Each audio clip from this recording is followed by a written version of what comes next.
Alors, j'avais essayé la dernière fois de vous montrer comment, autour de la réaction nobiliaire, il y avait eu non pas exactement invention du discours historique, mais plutôt éclatement d'un discours historique préalable.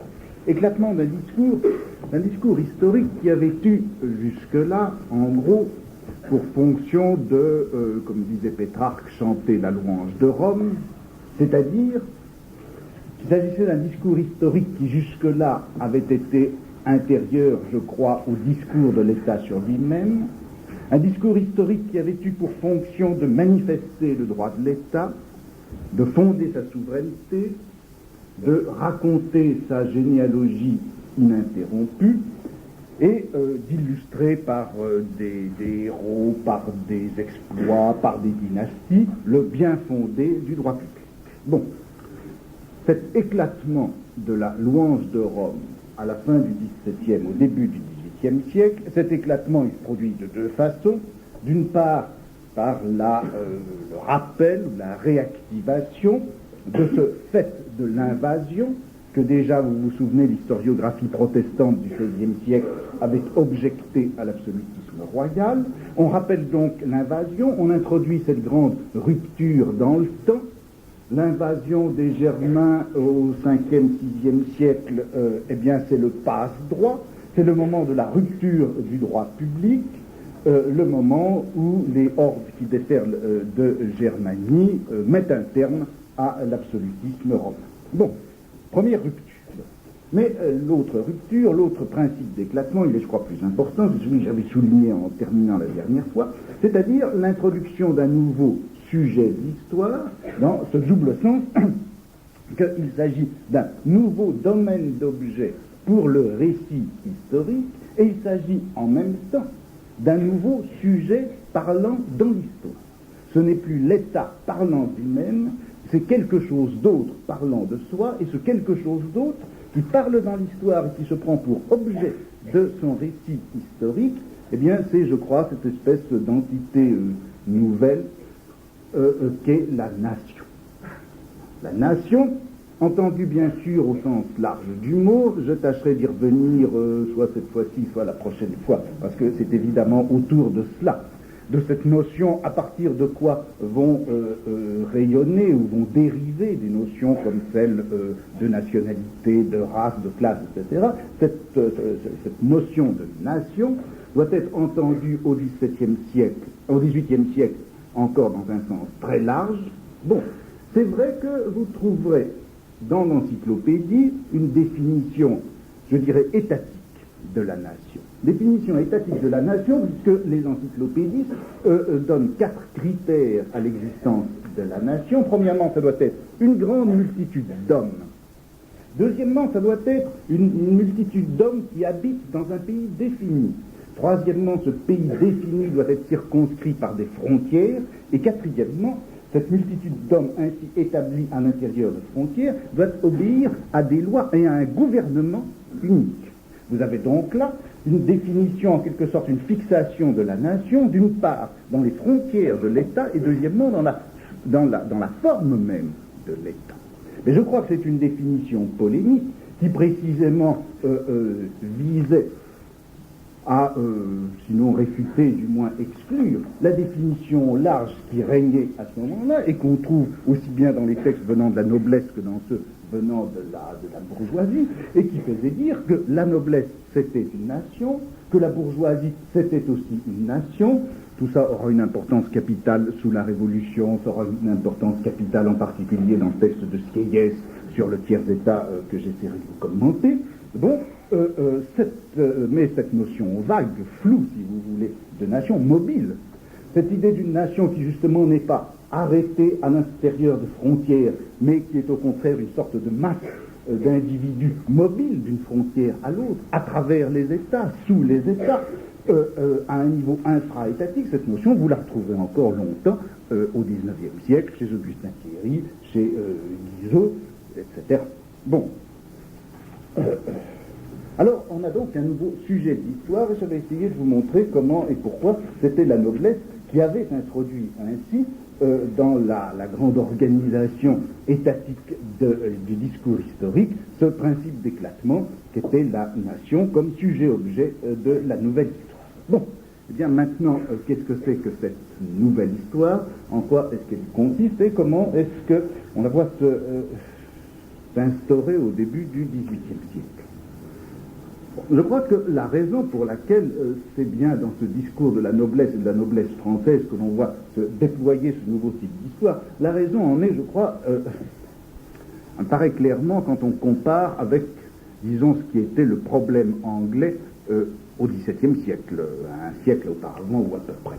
Parce qu'au fond, l'opposition parlementaire ou l'opposition populaire anglaise, fin XVIe, début du XVIIe siècle, avait au fond à résoudre un problème relativement simple. Il s'agissait pour elle de montrer quoi? Bien, de montrer qu'il y avait dans la monarchie anglaise deux systèmes opposés, deux systèmes de droit et en même temps deux nations. D'un côté, le système de droit correspondant à la nation normande. Dans ce système de droit, on trouve bloqué en quelque sorte l'une avec l'autre l'aristocratie et la monarchie. Cette nation est une nation qui porte en elle un système de droit qui est celui de l'absolutisme, et elle a imposé ce système de droit, parfois par la violence de l'invasion. Donc, monarchie et aristocratie, droit de type absolutiste, invasion.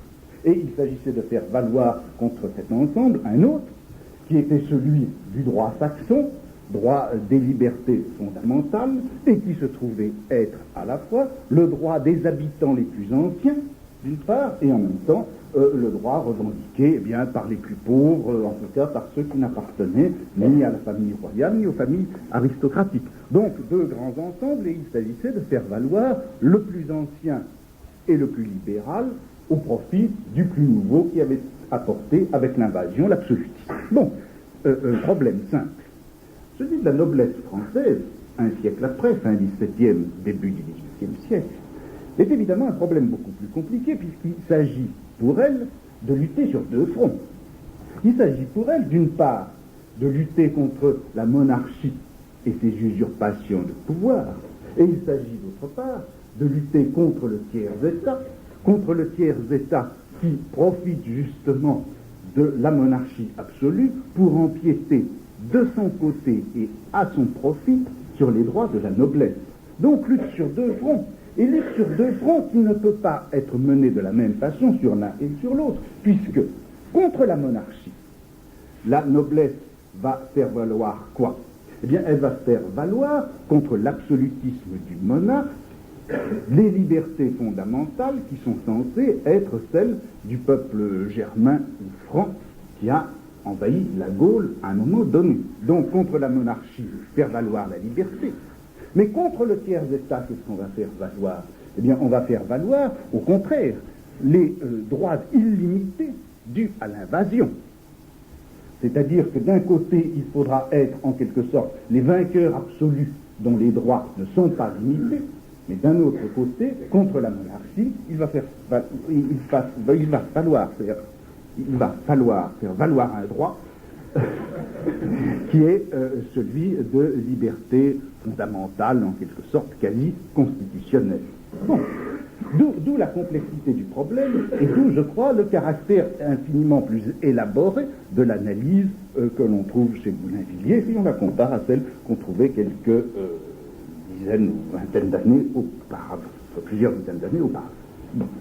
Comment est-ce que Boulainvilliers, je prends un petit peu, si vous voulez, à titre d'exemple, en fait, il s'agit de tout un noyau, toute une nébuleuse d'historiens qui, en gros, de la noblesse, qui, en gros, commencent à formuler leurs théories dans la seconde moitié du XVIIe siècle, le comte d'Estaing, par exemple, vers 1670, je crois, et ça va aller jusqu'au comte du Guanancet, ou à la limite jusqu'au comte de Montlosier, au moment de la Révolution, au moment de l'Empire et de la Restauration. Bon. Mais Boulainvilliers, donc, dont le rôle est important, puisque c'est lui qui a essayé de retranscrire les rapports des intendants faits pour le duc de Bourgogne, dont je vous parlais la dernière fois, Boulainvilliers peut nous servir, si vous voulez, de repère ou profil général valant comme ça provisoirement un petit peu pour tout le monde. Bon, comment est-ce qu'il fait son analyse? Première question, quand les Francs pénètrent en Gaule, qu'est-ce que, selon Boulainvilliers, ils trouvent devant eux? Ils ne trouvent pas évidemment cette patrie perdue où ils auraient voulu revenir à cause de sa richesse et de sa civilisation, comme le voulait, vous avez le vieux récit historico-légendaire du XVIIe siècle, selon lequel les Francs gaulois ayant quitté leur patrie auraient souhaité à un moment donné y revenir. La Gaule que décrit Boulainvilliers, ce n'est pas du tout une Gaule heureuse, un peu arcadienne, qui aurait oublié les violences de César dans la fusion heureuse d'une unité nouvellement constituée. Ce qu'ils trouvent, les Francs, quand ils entrent en Gaule, c'est une terre de conquête.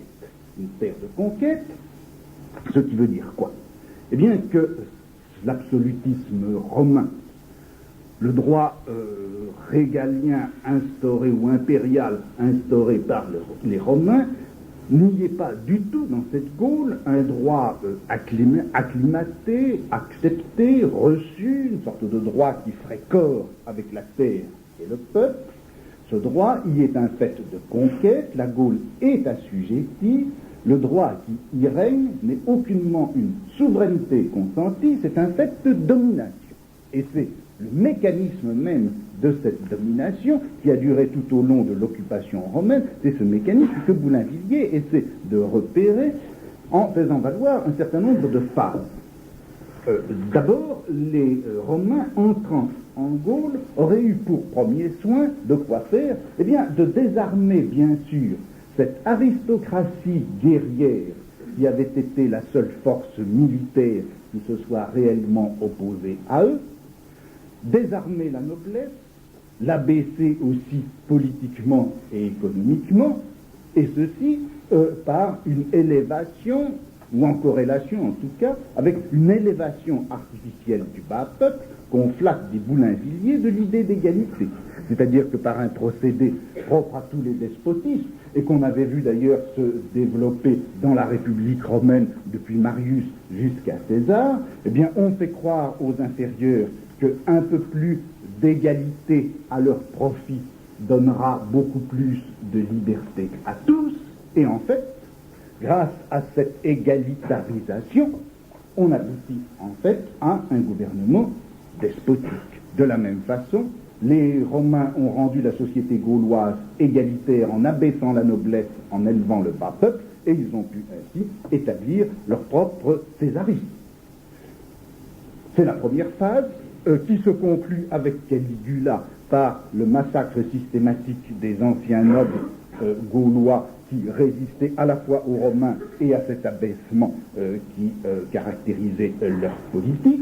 Et puis, à partir de là, on voit les Romains se constituer une certaine noblesse dont ils avaient précisément besoin, une noblesse non pas militaire qui aurait pu s'opposer à eux, mais une noblesse administrative qui était destinée à les aider dans leur organisation de la Gaule romaine et surtout dans tous les procédés par lesquels ils vont puiser dans la richesse de la Gaule et assurer une fiscalité profitable à eux.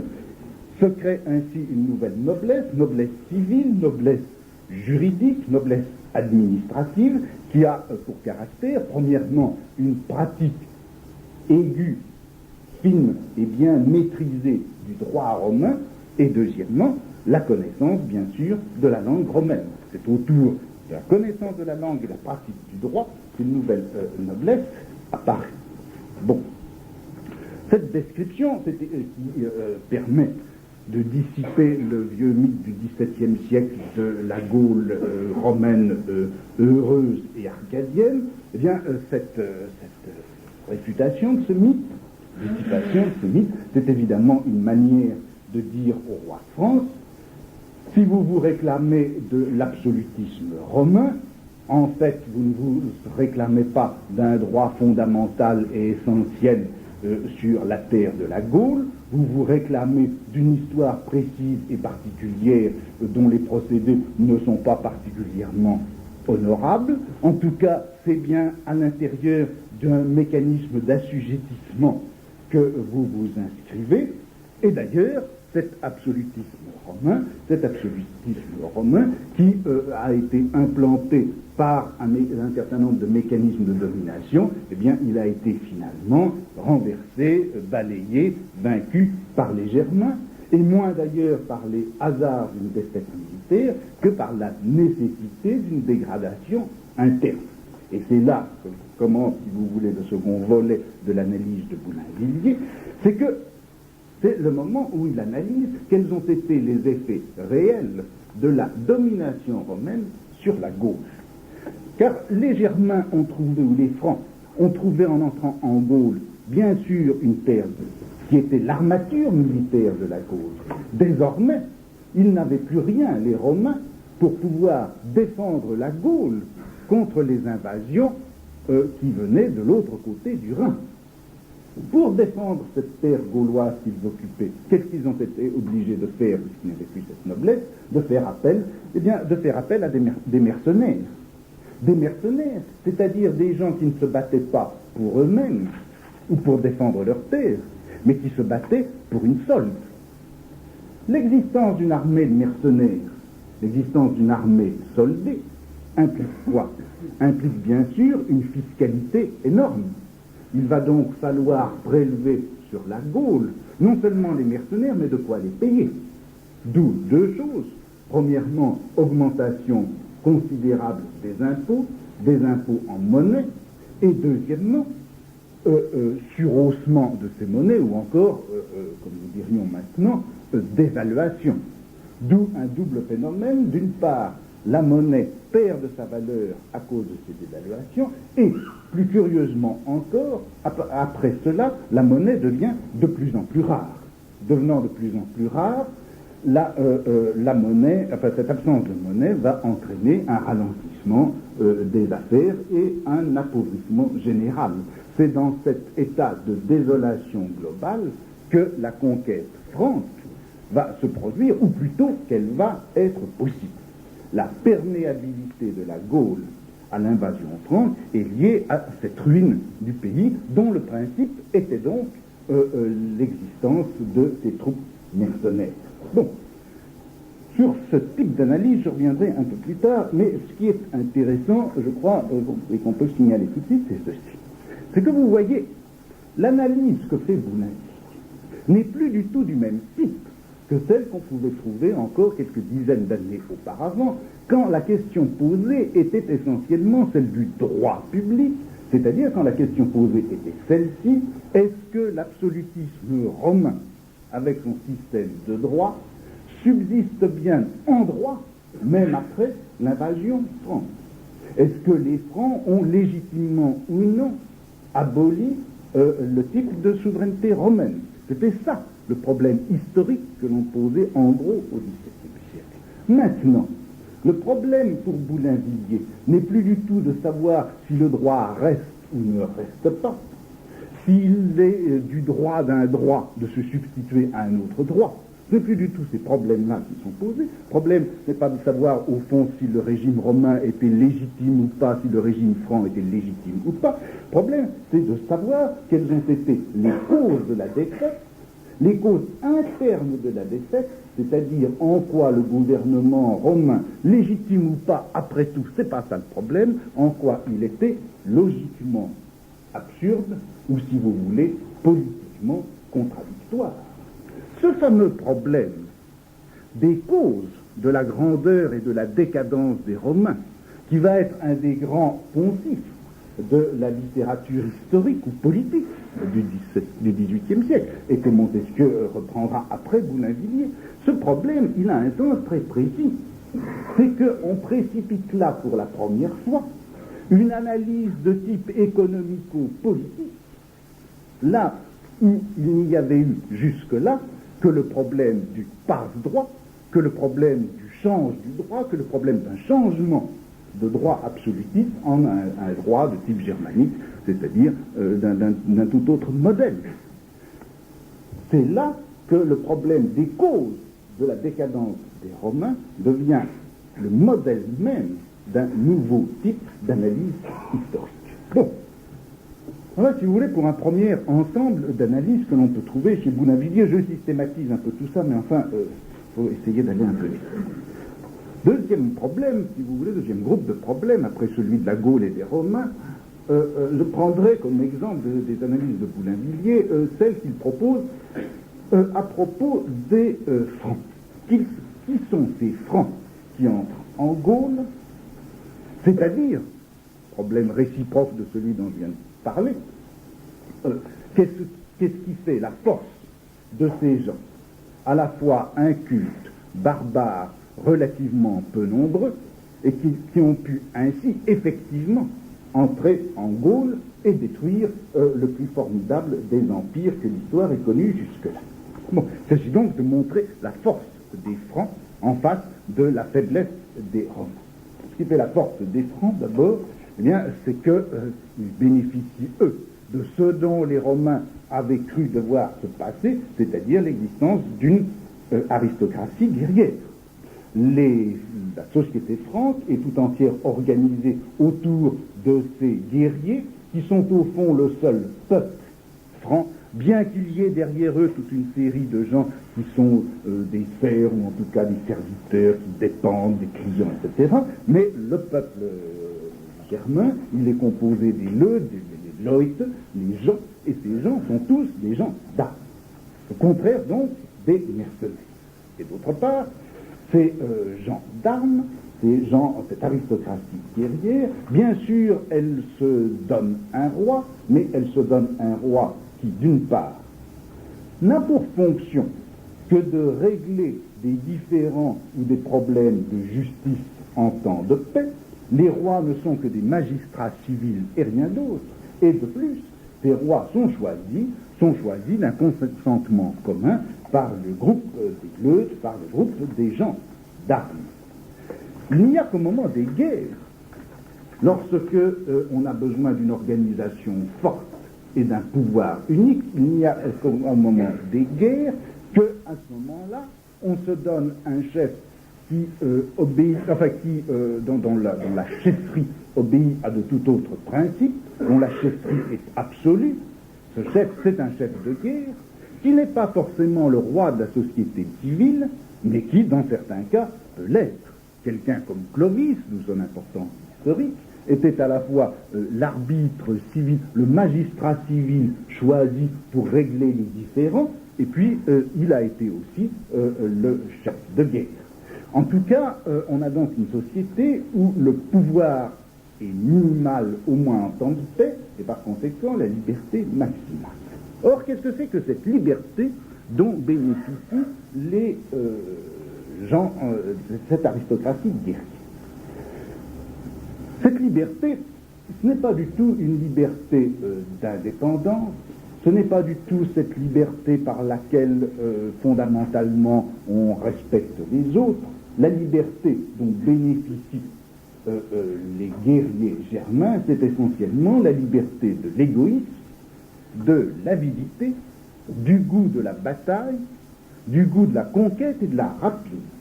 La liberté de ces guerriers, c'est pas celle de la tolérance et de l'égalité pour tous, c'est une liberté qui ne peut s'exercer que par la domination. C'est-à-dire que cette liberté, loin d'être une liberté du respect, est une liberté de la férocité.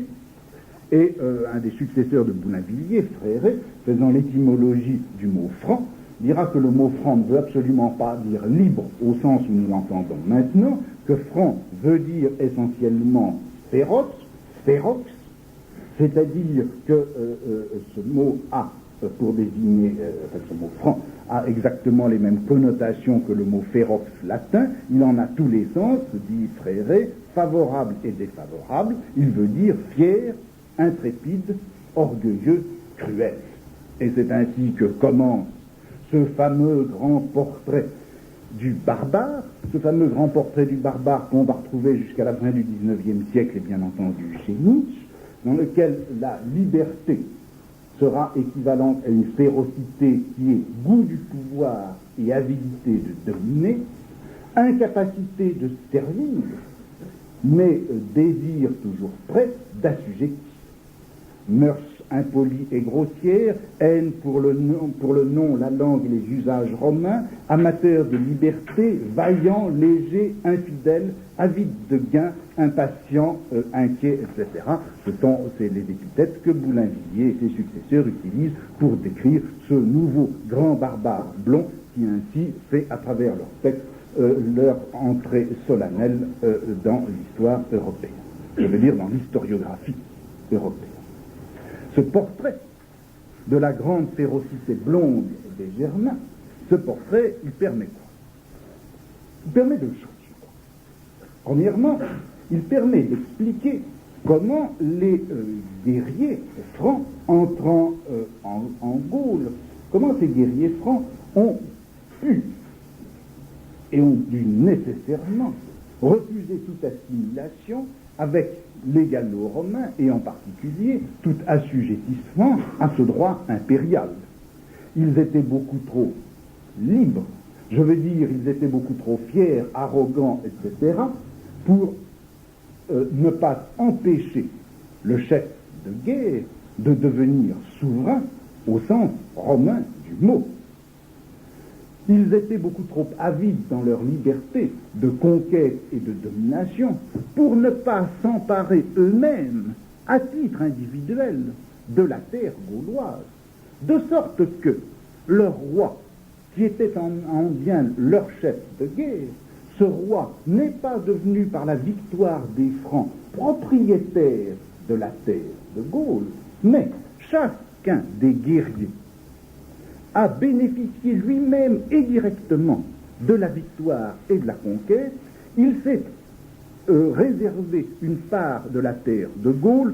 C'est lointainement, je passe sur tous les détails qui sont compliqués dans l'analyse de Boulainvilliers, le début, si vous voulez, de la féodalité. Chacun a pris effectivement un morceau de terre. Le roi n'avait que sa terre à lui, aucun droit par conséquent du type de la souveraineté romaine sur l'ensemble de la terre de Gaule, et devenant ainsi propriétaire indépendant et individuel, il n'y avait bien sûr aucune raison pour qu'ils acceptent au-dessus d'eux un roi qui serait en quelque sorte l'héritier des empereurs romains.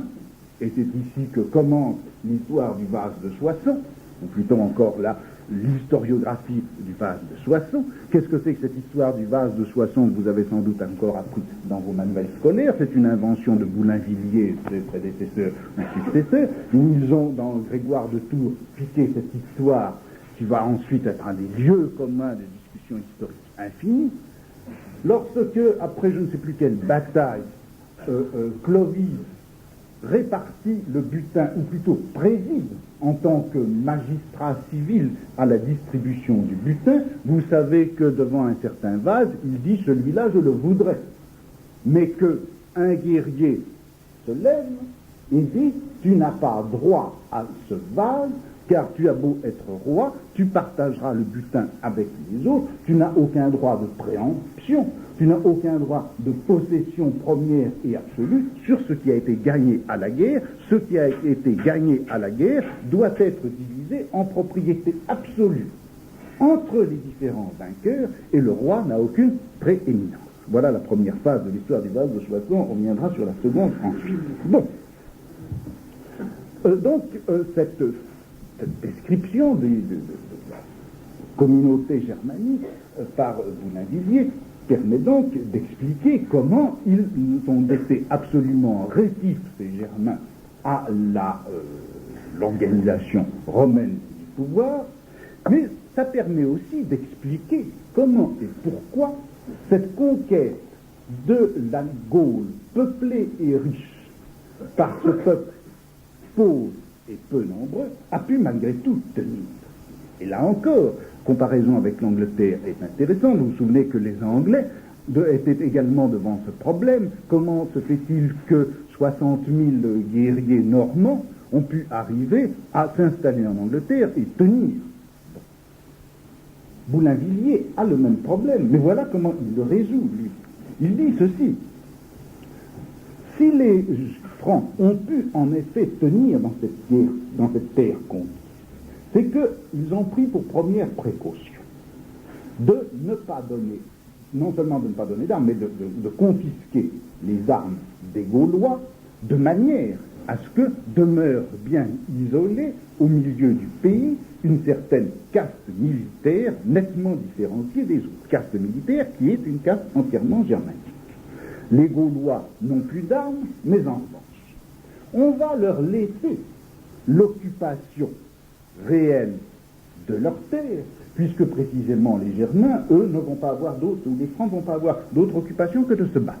Donc, les uns se battent, les autres restent sur leurs terres, cultivent leurs terres, et on leur demande simplement une certaine redevance qui doit permettre aux Germains d'assurer leurs fonctions militaires. Redevances qui certes ne sont pas légères, mais sont beaucoup moins lourdes cependant que les impôts que les Romains essayaient de prélever.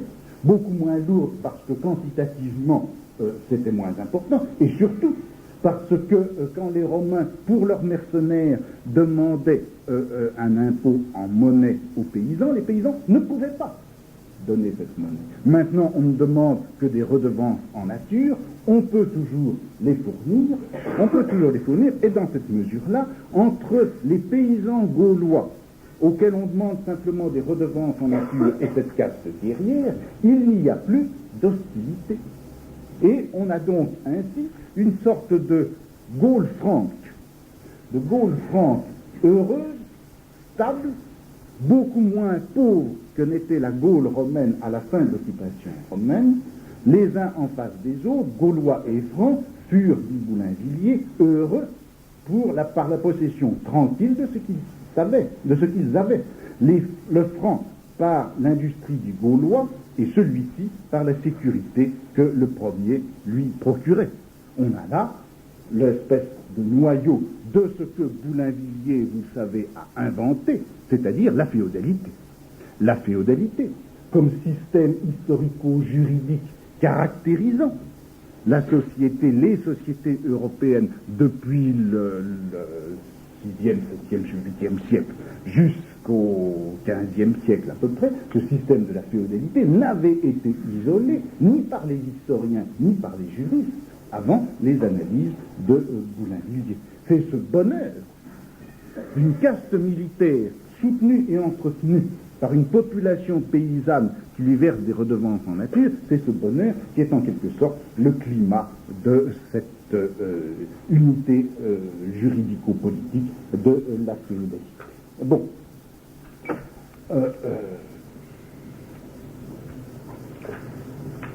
Je passe sur plusieurs détails. Oh là là, ça va. Bon, troisième ensemble de faits que Boulainvilliers analyse et que je voudrais également isoler parce qu'ils sont, je crois, importants, c'est la série des faits par lesquels cette noblesse, enfin cette aristocratie guerrière plutôt, ainsi installée en Gaule, a pu finalement perdre l'essentiel de son pouvoir et de sa richesse et se trouver au bout du compte bridé par le pouvoir monarchique. L'analyse que fait Boulainvilliers est à peu près la suivante. Il dit ceci. Le roi des Francs était donc au départ un roi de double conjoncture, en ce sens que, en tant que chef de guerre, il n'avait été désigné que pendant le temps de la guerre, son caractère absolu par conséquent, caractère absolu de son pouvoir ne valait que autant que durait la guerre elle-même, et d'autre part, en tant que magistrat civil, il n'appartenait pas nécessairement à une seule et même dynastie, aucun droit de succession, il fallait qu'il soit élu. Bon. Or, c'est ce souverain de double, ce monarque de double, chef de double conjoncture, qui va petit à petit devenir ce monarque permanent, héréditaire et absolu que la plupart des monarchies européennes, en particulier la monarchie française, ont connu. Comment s'est fait la transformation? Eh bien, elle s'est faite d'abord par le fait même de la conquête. Par le fait même de la conquête, par le succès militaire lui-même, par le fait qu'une armée, et une armée peu nombreuse, s'était implanté dans un pays immense et dont on pouvait supposer, à l'origine au moins, qu'il serait rétif. Il est donc normal que l'armée franque soit restée en quelque sorte sur pied de guerre dans cette Gaule qu'elle venait occuper, et du coup, celui qui n'était que chef de guerre pendant la durée de la guerre est resté, par le fait de l'occupation, est resté à la fois chef de guerre et chef civil. L'organisation militaire se maintient donc par le fait même de l'occupation. Elle se maintient, mais non sans problème, non sans difficulté, non sans révolte de la part justement des Francs, des guerriers francs qui n'acceptent pas que la dictature militaire en quelque sorte se prolonge jusque dans la paix, ce qui fait que le roi, pour maintenir son pouvoir, a été obligé de quoi faire? Eh bien, lui aussi, à nouveau, de faire appel à des mercenaires. Des mercenaires qu'il va prendre où? Eh bien, précisément, dans ce peuple gaulois qu'on aurait dû laisser désarmer, ou encore de l'étranger. En tout cas, voilà que l'aristocratie guerrière va commencer à se trouver coincée entre un pouvoir monarchique qui essaie de maintenir son caractère absolu, et puis un peuple gaulois qui est appelé petit à petit par le monarque lui-même à soutenir son pouvoir absolu. C'est là qu'on rencontre le second épisode du vase de Soissons. C'est le moment où, vous savez, Clovis, qui n'avait pas encaissé l'interdiction qui lui avait été faite de toucher au vase, que Clovis, passant une revue militaire, reconnaît le guerrier qu'il avait empêché de mettre la main sur le dit vase et, prenant sa grande hache, le bon Clovis casse le crâne au guerrier en lui disant « Souviens-toi du vase de Soissons ». On a là exactement le moment où celui qui ne devait être qu'un magistrat civil, Clovis, maintient la forme militaire de son pouvoir, même pour régler la question civile. Il se sert justement d'une revue militaire, c'est-à-dire d'une forme qui manifeste le caractère absolu de son pouvoir. Il s'en sert pour régler quoi? Pour régler un problème qui ne devrait être qu'un problème civil. Le monarque absolu naît donc au moment où la forme militaire du pouvoir et de la discipline se met à organiser le droit civil. Bon. Mais la seconde opération, plus importante, par laquelle le pouvoir civil va prendre la forme absolue, est celle-ci. D'un côté, donc, le pouvoir civil fait appel au peuple gaulois pour former des mercenaires. Mais une autre alliance se constitue, qui est cette fois l'alliance entre le pouvoir royal et l'ancienne aristocratie gauloise. Voilà comment Boulainvilliers fait son analyse. Il dit, au fond, quand les Francs sont arrivés, quelles ont été, chez les Gaulois, les couches de population qui ont le plus souffert? Non pas tellement donc les paysans qui au contraire ont vu leurs impôts en monnaie se transformer en redevances en nature, mais ça a été l'aristocratie gauloise dont les terres ont été bien entendu confisquées par les guerriers germaniques et francs. C'est cette aristocratie qui s'est trouvée effectivement dépossédée. Elle en a souffert et qu'est-ce qu'elle a fait? Eh bien, il ne lui restait plus qu'un seul refuge, puisqu'elle n'avait plus ses terres, puisque l'État romain avait lui-même disparu, elle avait un seul abri, qui était l'Église. Et c'est ainsi que l'aristocratie gauloise s'est réfugiée dans l'Église, elle a développé l'appareil de l'Église, non seulement elle a développé l'appareil de l'Église, mais là, à travers l'Église, eh bien, d'une part, elle a enfoncé, étendu son influence sur le peuple, par tout le système des croyances qu'elle faisait circuler. Elle y a également, dans l'Église, développé ses connaissances de latin, et troisièmement, elle y a cultivé le droit romain. Ce droit romain qui était un droit de forme absolutiste, de sorte que, tout naturellement, Lorsque les souverains francs ont eu, d'une part, à s'appuyer sur le peuple contre l'aristocratie germanique, et d'autre part, à fonder un État, ou en tout cas une monarchie de type romain, quels alliés meilleurs pouvaient-ils trouver que ces gens qui avaient tant d'influence sur le peuple d'une part, et qui d'autre part, avec le latin, connaissaient si bien le droit romain?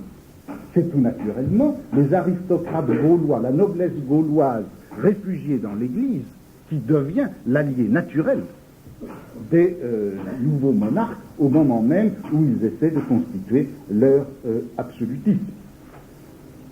Et c'est ainsi que l'Église, le latin, le droit romain, la pratique judiciaire est devenue la grande alliée de la monarchie absolue. Il y a chez Boulainvilliers, vous le voyez, tout un sort important qui est fait à ce qu'on pourrait appeler la langue savoir, le système de langue-savoir. Il montre comment s'est fait tout un court-circuitage de l'aristocratie guerrière par une alliance entre la monarchie et le peuple par le biais de l'Église, du latin et de la pratique du droit. Le latin est devenu langue d'État et langue de savoir et langue juridique. Et si la noblesse a perdu précisément son pouvoir, c'est dans la mesure où elle appartenait à un autre système linguistique. La noblesse parlait les langues germaniques, elle ne connaissait pas le latin. De sorte que tout le nouveau système de droit qui était en train de se mettre en place à ce moment-là, et qui se mettait en place par des ordonnances en latin, eh bien la noblesse ne comprenait même pas ce qui lui arrivait. Et elle le comprenait si peu, et il était si important qu'elle ne le comprenne pas, que justement l'Église d'une part et le roi de l'autre ont fait tout leur possible pour que la noblesse reste ignorante. Et Boulainvilliers fait toute une histoire de l'éducation de la noblesse, en montrant que si l'Église, par exemple, a tellement insisté sur la vie de l'au-delà, comme étant la seule raison d'être du monde d'ici-bas, c'est essentiellement pour faire croire aux gens qu'elle éduquait que, en fait, rien de ce qui se passait ici n'était important, et que l'essentiel de leur destin devait se passer de l'autre côté. Et c'est ainsi que ces Germains, si avides de posséder et de dominer, c'est ainsi que ces grands guerriers blonds, si attachés au présent, petit à petit, ont été transformés en personnes, type chevaliers, type croisés, qui négligeaient entièrement ce qui se passait sur leur propre terre et dans leur propre pays, et se sont retrouvés dépossédés de leur fortune et de leur pouvoir. Les croisades, comme grand cheminement vers l'au-delà, et sont pour Boulainvilliers l'expression, la manifestation de ce qui s'est passé lorsque cette noblesse a donc été entièrement tournée vers le monde de l'au-delà, cependant que dans l'Ansa, c'est-à-dire sur leur terre même, au moment où ils étaient à Jérusalem, qu'est-ce qui se passait? Le roi, l'Église, l'ancienne aristocratie gauloise manipulait ces lois en latin qui devaient les déposséder de leur terre et de leurs droits. D'où appel de Boulainvilliers à quoi? Essentiellement, et ça, ceci parcourt toute son œuvre, eh bien, non pas justement, comme c'était le cas par exemple chez les historiographes parlementaires ou surtout populaires anglais du XVIIe siècle, appel non pas d'abord à la révolte pour ces nobles ainsi dépossédés de leurs droits. Ce à quoi la noblesse est conviée, mais c'est essentiellement à la réouverture du savoir, réouverture de sa propre mémoire, prise de conscience, récupération de la connaissance et du savoir. C'est à cela que Boulainvilliers convie en première instance la noblesse. Vous ne récupérerez pas le pouvoir si vous ne récupérez pas le statut de savoir dont vous avez été dépossédé, ou plutôt que vous n'avez jamais cherché à posséder, car en fait, vous vous êtes toujours battu sans vous rendre compte qu'à partir d'un certain moment, la vraie bataille, à l'intérieur au moins de la société, ne passait plus par les armes, mais passait par le savoir. Nos ancêtres, dit Boulainvilliers, se sont fait une vanité capricieuse d'ignorer ce qu'ils étaient, il y a eu un oubli perpétuel de soi-même qui semble tenir de l'imbécilité ou de l'enchantement. Donc, reprendre conscience de soi, déceler les sources du savoir et de la mémoire, ça veut dire dénoncer toutes les mystifications de l'histoire, et c'est en reprenant conscience de soi, en se réinsérant dans la trame du savoir, que la noblesse pourra à nouveau redevenir une force. Se poser comme sujet de l'histoire, se poser comme une force dans l'histoire, implique donc, pour première phase, reprendre conscience de soi et se réinscrire dans l'ordre du savoir.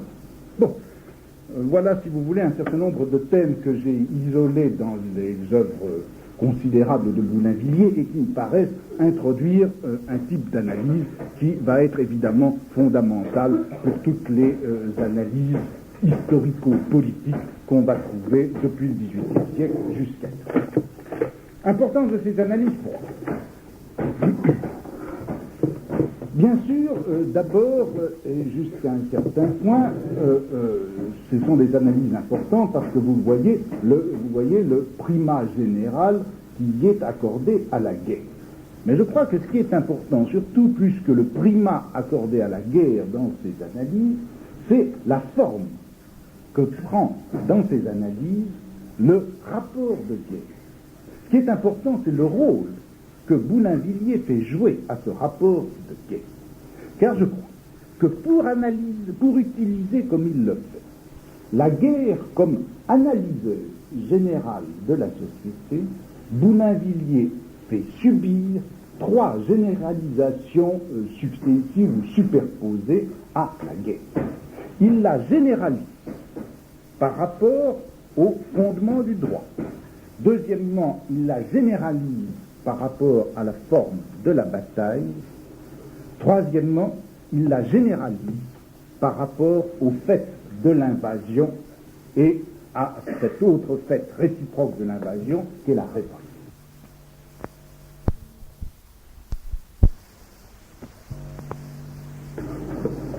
C'est ces trois généralisations que je voudrais maintenant repérer un peu. Premièrement, généralisation de la guerre par rapport au droit et au fondement du droit. Dans les analyses précédentes, celles du XVIIe siècle, si vous voulez, qu'on trouve en tout cas soit chez les protestants, soit chez les parlementaires français du XVIIe siècle, soit chez les parlementaires anglais de la même époque, bon, la guerre, qu'est-ce que c'est ? La guerre, c'est cette espèce d'épisode de rupture qui suspend le droit et le bouleverse. La guerre, c'est le passeur qui permet d'aller d'un système de droit à un autre. Chez Boulainvilliers, la guerre ne joue pas ce rôle-là. La guerre n'interrompt pas le droit. La guerre, en fait, recouvre entièrement le droit et recouvre même entièrement le droit naturel au point de le rendre irréel, abstrait et en quelque sorte fictif. Que la guerre ait recouvert entièrement le droit naturel au point que le droit naturel ne soit plus qu'une abstraction inutilisable, Boulainvilliers en donne trois preuves. Si vous voulez, il met cette idée en œuvre de trois façons. D'abord, sur le mode historique. Il dit ceci. On peut parcourir l'histoire autant qu'on veut et dans tous les sens. De toute façon, on ne trouvera jamais de droit naturel. Dans aucune société, quelle qu'elle soit, pas de droit naturel. Ce que les historiens croyaient découvrir, par exemple, chez les Saxons ou chez les Celtes, une sorte de petite plage, de petit îlot de droit naturel, tout ça, c'est absolument faux. Partout, on ne trouve que quelque chose qui est ou bien la guerre elle-même. Sous les Français, il y a eu l'invasion des Francs. Sous les Gallo-Romains, il y a eu l'invasion des Romains. Soit encore des inégalités qui traduisent des guerres et des violences. C'est ainsi que les Gaulois, par exemple, étaient déjà divisés entre aristocrates et non-aristocrates.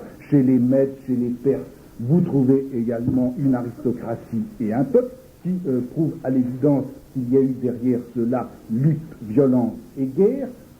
Et d'ailleurs, chaque fois que l'on voit ces différences entre aristocratie et peuple s'atténuer dans une société ou dans un État, on peut être sûr que l'État va entrer en décadence. La Grèce et Rome ont perdu leur statut et ont même disparu comme État dès lors que leur aristocratie entrait en décadence. Donc, partout des inégalités, partout des violences fondant les inégalités, partout des guerres, il n'y a pas de société qui ne tienne, qui puisse tenir dans cette espèce de tension belliqueuse entre une aristocratie et une masse populaire. Mise en œuvre théorique maintenant de cette même idée, c'est celle-ci. Boulainvilliers dit on peut bien sûr concevoir une sorte de liberté primitive avant toute domination, tout pouvoir, toute guerre, toute servitude. Mais cette liberté qu'on peut concevoir entre individus qui n'auraient entre eux aucun rapport de domination, cette liberté où tout le monde serait, où tous les gens seraient égaux les uns par rapport aux autres, ce couple liberté-égalité ne peut être en réalité que quelque chose sans force et sans contenu. Parce que qu'est-ce que c'est que la liberté? La liberté, ça ne consiste pas, bien sûr, à s'empêcher d'empiéter sur la liberté des autres, car à ce moment-là, ça ne serait plus une liberté. En quoi consiste la liberté? La liberté, ça consiste à pouvoir prendre, à pouvoir s'approprier, à pouvoir profiter, à pouvoir commander, à pouvoir obtenir l'obéissance. Le premier critère de la liberté, c'est de pouvoir priver les autres de la liberté. À quoi servirait, en quoi serait concrètement, en quoi consisterait concrètement le fait d'être libre si on ne pouvait pas justement empiéter sur la liberté des autres, qui est la première expression de la liberté. La liberté, pour Boulainvilliers, c'est donc exactement le contraire de l'égalité. C'est le contraire de l'égalité, c'est ce qui va s'exercer par la différence, par la domination, par la guerre, par tout un système de rapport de force. Une liberté qui ne se traduit pas dans un rapport de force inégalitaire ne peut être qu'une liberté abstraite, impuissante et faible. De là, si vous voulez, une espèce de mise en œuvre à la fois historique et théorique de cette idée, et qui est celle-ci. Boulainvilliers, là encore je schématise beaucoup, dit admettons que le droit naturel ait existé effectivement à un moment donné, en quelque sorte au moment fondateur de l'histoire. Un droit naturel où les gens seraient libres d'une part et égaux. La faiblesse de cette liberté est telle, puisque précisément c'est une liberté abstraite, fictive, sans contenu effectif, la faiblesse de cette liberté est telle qu'elle ne peut que disparaître devant la force historique d'une liberté qui fonctionne comme inégalité. Et si donc il est vrai qu'il a existé quelque part ou en un temps quelconque quelque chose comme cette liberté naturelle, comme cette liberté égalitaire, comme ce droit naturel, ils n'ont pas pu résister à la loi de l'histoire qui fait que la liberté n'est forte, n'est vigoureuse et n'est pleine que si c'est la liberté de quelques-uns assurée aux dépens des autres. Que si il y a une société qui garantit l'inégalité essentielle. Donc, la loi égalitaire de la nature est faible en face de la loi inégalitaire de l'histoire.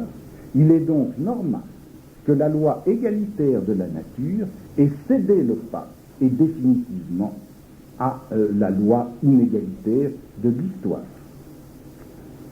C'est parce qu'il était le droit originaire que le droit naturel est non pas fondateur, comme disent les juristes, mais forclos, et forclos précisément par la vigueur plus grande de l'histoire. La loi de l'histoire est toujours plus forte que la loi de la nature.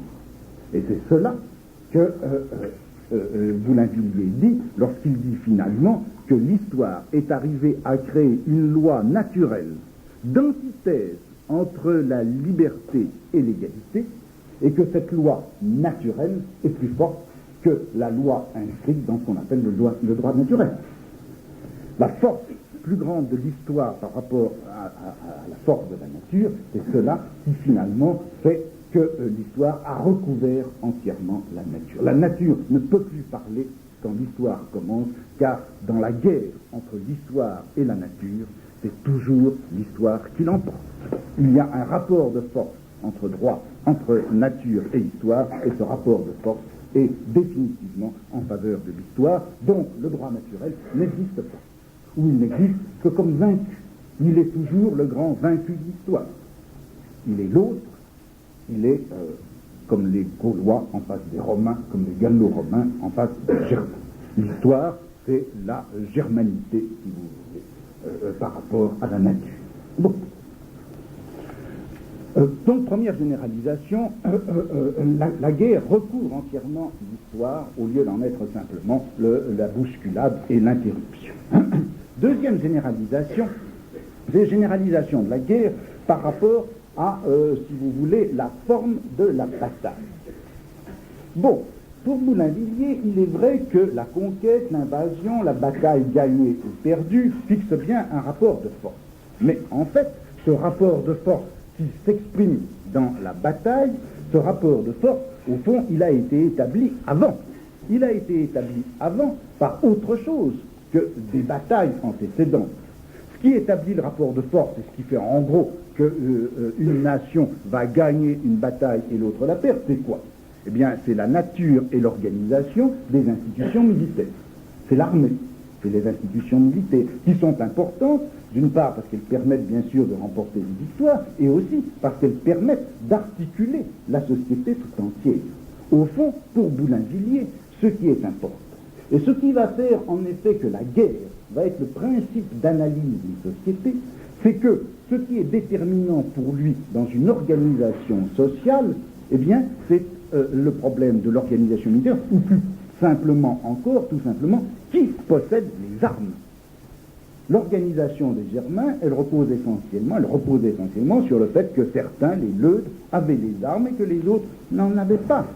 Ce qui caractérise le régime de la Gaule franque, eh bien, c'est qu'on a pris soin de retirer leurs armes aux Gaulois et de les réserver aux Germains, lesquels Germains devaient être entretenus en tant comme d'armes par les Gaulois.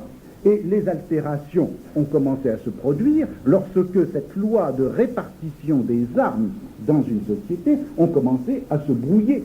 Lorsque les Romains ont fait appel à des mercenaires, lorsque les rois de France ont organisé des milices, lorsque Philippe Auguste a fait appel à des chevaliers étrangers, etc., c'est à partir de ce moment-là que l'organisation simple qui permettait aux Germains et aux Germains seuls, ou à l'aristocratie guerrière de posséder des armes, a été brouillée. Or, ce problème de la possession des armes, et c'est en ce sens qu'il peut servir de point de départ à une analyse générale de la société, c'est que ce problème des armes, d'une part, il est lié bien sûr à des problèmes techniques. Par exemple, qui dit chevalier, dit lance, armure lourde, etc., dit également une armée peu nombreuse de gens riches. Qui dit au contraire archer, armure légère, va dire au contraire armée nombreuse. Or, à partir de là, on voit se profiler toute une série de problèmes économiques et institutionnels. S'il y a une armée de chevaliers, une armée lourde et peu nombreuse de chevaliers, alors les pouvoirs du roi sont forcément limités, car un roi ne peut pas se payer l'armée si coûteuse des chevaliers. Ce sont les chevaliers eux-mêmes qui sont obligés de s'entretenir, donc le pouvoir du roi est forcément limité si on a une armée peu nombreuse de chevaliers. En revanche, avec une armée de fantassins, on a une armée nombreuse que les rois peuvent se payer, d'où accroissement du pouvoir royal, mais en même temps augmentation de la fiscalité. Donc vous voyez que la guerre, mais cette fois non plus simplement comme fait de l'invasion, qui laisserait sa marque sur un corps social, mais la guerre, par le relais des institutions militaires, se trouve avoir des effets, et des effets généraux, sur l'ordre civil tout entier. Ce qui sert d'analyseur, par conséquent, à la société, ce n'est plus simplement l'espèce de dualité simple envahisseur-envahi, vainqueur-vaincu, souvenir de la bataille d'Hastings ou souvenir de l'invasion des Francs. Ce n'est plus ça, ce mécanisme binaire simple qui va marquer du sceau de la guerre le corps social tout entier, mais c'est une guerre prise au-delà de la bataille, au-delà et en deçà de la bataille.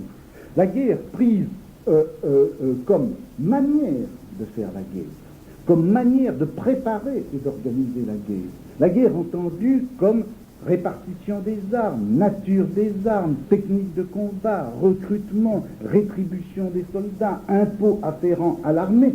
La guerre comme institution interne et non plus comme événement brut de la bataille, c'est cela qui, dans les analyses de Boulainvilliers, est opérateur. S'il arrive à faire l'histoire de la société française, c'est en tenant perpétuellement ce fil qui, derrière la bataille, fait apparaître, ou derrière l'invasion, fait apparaître l'institution militaire, et au-delà de l'institution militaire, l'ensemble des institutions et de l'économie du pays. La guerre, c'est une économie générale des armes, une économie des gens armés et des gens désarmés dans un état donné et avec toutes les théories institutionnelles et économiques qui en dérivent.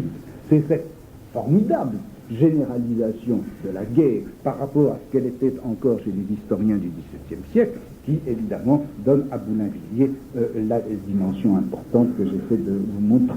Enfin, troisième généralisation de la guerre, dans l'analyse de Boulainvilliers, c'est une généralisation non pas par rapport au fait de la bataille, mais par rapport, disons, au système invasion-révolte, qui étaient les deux grands éléments que l'on faisait jouer pour retrouver la guerre dans les sociétés, comme par exemple ce qu'on trouve dans la historiographie anglaise du XVIIe siècle. Le problème de Boulainvilliers n'est donc pas simplement de retrouver, quand il y a eu invasion, quels ont été les effets de l'invasion. Ça ne consiste pas non plus simplement à montrer s'il y a eu ou non révolte, mais ce qu'il veut faire, c'est montrer comment un certain rapport de force qui avait été manifesté par l'invasion et la bataille, comment ce rapport de force s'est petit à petit et obscurément inversé. Le problème des historiographes anglais, c'était de retrouver partout dans toutes les institutions où étaient les forts, les Normands, et où étaient les faibles, les Saxons. Le problème de Boulainvilliers, c'est de savoir comment donc les forts sont devenus faibles et comment est-ce que les faibles sont devenus forts. C'est ce problème du passage de la force à la faiblesse et de la faiblesse à la force qui va constituer l'essentiel de son analyse. Et cette analyse du changement, description du changement, il va la faire d'abord à partir de ce qu'on pourrait appeler, si vous voulez, la détermination des mécanismes internes de renversement, mécanismes internes de renversement dont on peut trouver facilement des exemples. Par exemple, ce qui a donné à l'aristocratie franque sa force tout à fait au début de ce qu'on appellera bientôt le Moyen-Âge, c'était quoi? C'était le fait que, ayant envahi, ayant occupé la Gaule, ils s'étaient attribués eux-mêmes et directement des terres, ils étaient donc directement propriétaires de terres, et ils touchaient pour cela des revenus en nature qui assuraient d'une part le calme de la population paysanne et d'autre part la force même de la chevalerie. Or, c'est précisément cela, c'est-à-dire ce qui faisait leur force, qui petit à petit va devenir le principe de leur faiblesse, c'est-à-dire que cette dispersion des nobles sur leur terre, le fait que, entretenus pour faire la guerre par le système des redevances, eh bien, ils ont été d'une part écartés de la proximité avec ce roi qu'ils avaient créé, et d'autre part, ils ne se sont occupés que de la guerre entre eux, et par conséquent, ils ont négligé tout ce qui pouvait être l'éducation, l'instruction, l'apprentissage du latin, la connaissance des choses, le principe de leur impuissance. Inversement, si vous prenez l'exemple de l'aristocratie gauloise, au début de l'invasion franque, elle était au dernier degré de la faiblesse, chassée de ses terres, dépossédée de tout. Et c'était cela précisément, cette faiblesse, qui historiquement est devenue leur force par un développement nécessaire.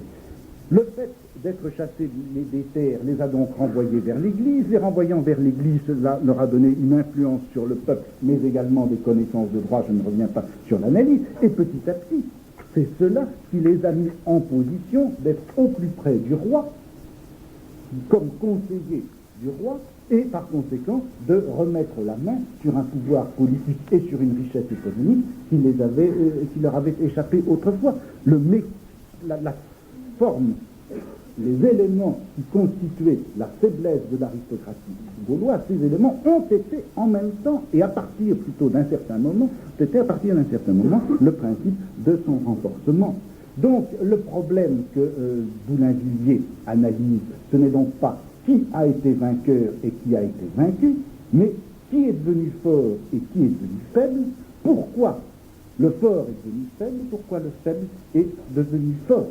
C'est-à-dire que l'histoire apparaît maintenant comme étant essentiellement un calcul de force.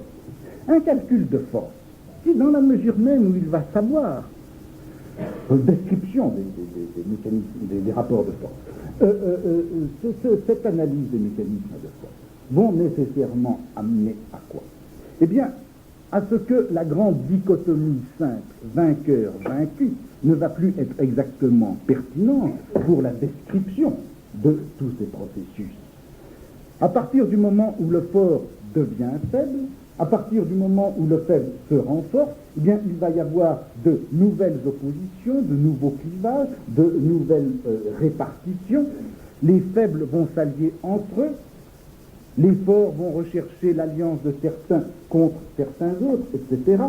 Et ce qui était encore à l'époque des invasions une espèce de grande bataille massive, armée contre armée, francs contre gaulois, normands contre saxons, eh bien, ces deux espèces de grosses masses nationales, si vous voulez, vont se diviser, se transformer par des canaux multiples et vont apparaître alors des luttes diverses avec des renversements de front, des alliances conjoncturelles, des regroupements plus ou moins permanents, alliance du pouvoir monarchique avec l'ancienne noblesse gauloise, appui de cet ensemble sur le peuple, rupture de l'entente tacite entre les guerriers francs et les paysans gaulois lorsque les guerriers francs appauvris vont augmenter leurs exigences et demander des redevances plus élevées, etc.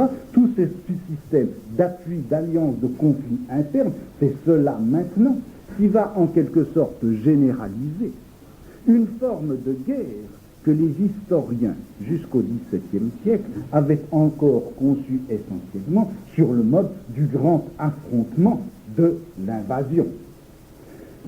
Jusqu'au XVIIe siècle, la guerre, c'était bien essentiellement la guerre d'une masse contre une autre masse. Boulainvilliers, lui, fait pénétrer le rapport de guerre dans tout le rapport social, va le subdiviser par 1000 canaux divers et va faire apparaître la guerre comme une sorte d'état permanent entre des groupes, des fronts, quelque sorte des unités tactiques qui se subdivisent les unes les autres, s'opposent les unes les autres, ou au contraire s'allient les unes avec les autres. Il n'y a plus ces grandes masses stables et monolithiques, il va y avoir une guerre multiple, en un sens, une guerre de tous contre tous. Une guerre de tous contre tous n'est plus du tout, évidemment, en ce sens abstrait et, je crois, irréel que Hobbes donnait lorsqu'il parlait de la guerre de tous contre tous. J'essayais de vous montrer comment ce n'est pas la guerre de tous contre tous qui est opératrice à l'intérieur du corps social. Chez Hobbes, au contraire, chez Boulainvilliers, on va avoir une guerre généralisée qui va parcourir à la fois tout le corps social et toute l'histoire du corps social, mais non pas évidemment comme guerre des individus contre les individus, mais comme guerre des groupes contre les groupes. Et c'est cette généralisation de la guerre qui est, je crois, caractéristique de la pensée de Boulainvilliers. Bon. Je voudrais terminer, si vous me donnez encore quelques minutes, en vous disant ceci. Cette triple généralisation de la guerre mène à quoi? Elle mène, je crois, à ceci. C'est que, grâce à cela, Boulainvilliers est arrivé là où les historiens du droit. Enfin, ces historiens qui racontaient l'histoire à l'intérieur du droit public, à l'intérieur de l'État. Pour eux, la guerre, c'était donc essentiellement la rupture du droit, l'énigme, l'espèce de masse sombre ou d'événement brut qu'il fallait bien prendre comme il était, et qui n'était non seulement pas principe d'intelligibilité, il n'en était pas question, il était au contraire principe de rupture. Là, au contraire, c'est la guerre qui va précipiter une sorte de grille d'intelligibilité dans la rupture même du droit, et qui va donc permettre de déterminer le rapport de force qui soutient en permanence un certain rapport de droit. Et Boulainvilliers va ainsi pouvoir intégrer ces événements qui n'étaient autrefois que violents et donnés dans leur massivité. Il va pouvoir les intégrer, ces guerres, ces invasions, ces changements, etc., dans toute une nappe de continu de processus qui recouvrent la société tout entière, puisque ça touche, vous avez vu, au droit, à l'économie, à la fiscalité, à la religion, aux croyances, à l'instruction, à la pratique de la langue, aux institutions politiques. L'histoire, à partir du fait même de la guerre, et à partir de l'analyse que l'on fait en termes de guerre, va pouvoir mettre en relation toutes ces choses, guerre, religion, politique, mœurs et caractère, et va donc être un principe d'intelligibilité de la société. C'est la guerre qui rend la société intelligible chez Boulainvilliers. Et je pense que c'est à partir de là, dans tout le discours historique. Cette grille d'intelligibilité, quand j'en parle, je ne peux pas dire, bien sûr, que ce qu'a dit Boulainvilliers est vrai. On peut même, vraisemblablement, démontrer que tout ce qu'il a dit, pièce à pièce, est faux. Simplement, je dirais qu'on peut le démontrer. Alors que, quand il s'agissait du discours, par exemple, qui était tenu au XVIIe siècle, sur les origines troyennes, ou sur l'émigration des Francs qui auraient quitté la Gaule à un moment donné sous un certain Ségobèse, et puis qui seraient revenus ensuite, on ne peut pas dire que ceci relève du régime de vérité ou d'erreur qui est le nôtre. C'est inassignable pour nous en termes de vérité et d'erreur. En revanche, la grille d'intelligibilité posée par Boulainvilliers a instauré, je crois, un certain régime, un certain pouvoir de partage vérité-erreur que l'on peut appliquer au discours de Boulainvilliers lui-même, et qui peut faire dire d'ailleurs que le discours de Boulainvilliers est faux dans son ensemble, est faux dans son détail, et si vous voulez même totalement faux, il n'en reste pas moins que c'est cette grille d'intelligibilité qui a été posée, et je crois posée pour notre discours historique, et c'est à partir d'une intelligibilité de ce type que nous, désormais, nous pouvons dire ce qui est vrai ou faux dans le discours de Boulainvilliers. Ce sur quoi aussi je voudrais insister, c'est que vous le voyez en faisant intervenir le rapport de force comme sorte de guerre continue à l'intérieur de la société. Boulainvilliers pouvait récupérer, mais cette fois en termes historiques, tout un type d'analyse que l'on trouvait chez Machiavel. Mais chez Machiavel, le rapport de force était essentiellement décrit comme technique politique à mettre entre les mains du souverain.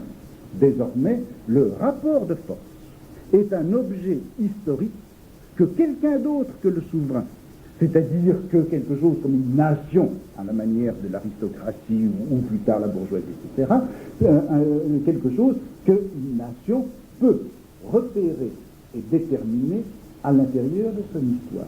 Le rapport de force, qui était un objet essentiellement politique, devient maintenant un objet historique, ou plutôt c'est un objet historico-politique, puisque c'est en analysant ce rapport de force que, par exemple, la noblesse va pouvoir prendre conscience d'elle-même, retrouver son savoir, redevenir une force politique dans le champ des forces politiques.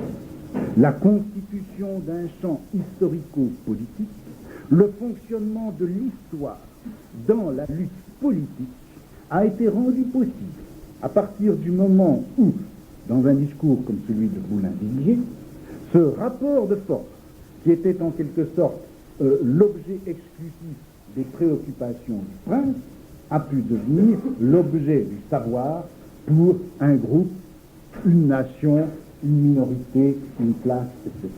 L'organisation d'un champ historico-politique commence ainsi. Le fonctionnement de l'histoire dans la politique, l'utilisation de la politique comme calcul des rapports de force dans l'histoire, tout ceci se noue ici.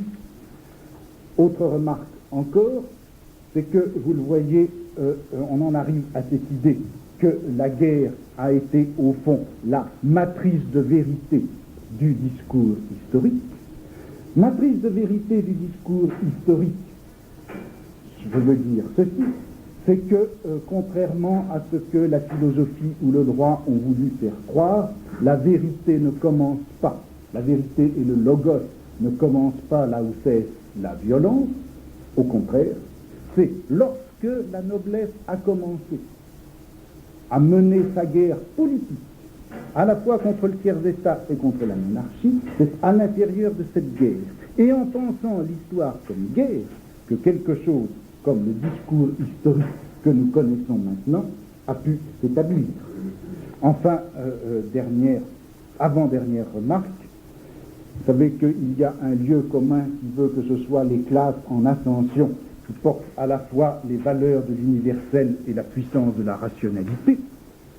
On s'est beaucoup tué à essayer de montrer que c'était la bourgeoisie qui avait inventé l'histoire, puisque l'histoire, tout le monde sait, c'est rationnel, et que la bourgeoisie du XVIIIe siècle, classe montante, portait avec elle et l'universel et le rationnel. Eh bien, je crois qu'on a, quand on regarde un peu les choses de près, l'exemple d'une classe qui, dans la mesure même où elle était en pleine décadence, dessaisit son pouvoir politique et économique, a mis en place une certaine rationalité historique dont la bourgeoisie ensuite, le prolétariat après, se saisiront. Mais je ne dirais pas que c'est parce qu'elle était en décadence que l'aristocratie française a inventé l'histoire. Ce n'est pas parce qu'elle était en décadence, c'est parce qu'elle faisait la guerre. C'est parce qu'elle faisait la guerre qu'elle a pu se donner précisément sa guerre pour objet. La guerre étant à la fois le point de départ du discours, la condition de possibilité pour l'émergence d'un discours historique et le référentiel, l'objet vers lequel se tourne ce discours, la guerre étant à la fois ce à partir de quoi parle le discours et ce dont il parle. Enfin, dernière chose, si Clausewitz a pu dire un siècle après Boulainvilliers, et par conséquent 2 siècles après les historiographes anglais, si Clausewitz a pu dire un jour que la guerre c'était la politique continuée par d'autres moyens, eh bien c'est qu'il y a eu quelqu'un qui, au XVIIe siècle, au tournant du XVIIe et du XVIIIe siècle, a pu dire, montrer et analyser la politique comme étant la guerre continuée par d'autres moyens. Voilà.